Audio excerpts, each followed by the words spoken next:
નમસ્કાર મિત્રો, હું ગિરીશ સિદલિયા, આમ આદમી પાર્ટી આણંદ 112 વિધાનસભા. અને આપ જોઈ રહ્યા છો અમિત શાહ આજે આવી રહ્યા છે આણંદની અંદર અને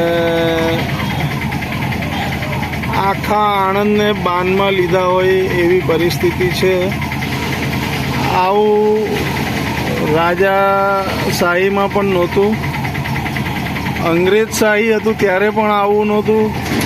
મને એવું લાગે છે કે જનરલ ડાયર જ્યારે અંગ્રેજ હતા ત્યારે આવી પરિસ્થિતિ હતી કે અંગ્રેજ આવે અને જ્યાંથી પસાર થતા હોય એ બધા એને બ્લોક કરતા. અત્યારે આણંદમાં અમિત શાહ આવી રહ્યા છે અને આખું આણંદ બાનમાં લીધું છે. અત્યારે એવું લાગી રહ્યું છે આખું આણંદ બાનમાં લીધું છે. બધા રોડ બ્લોક કરી દીધા છે, ઠેર ઠેર રોડ બ્લોક કરેલા છે.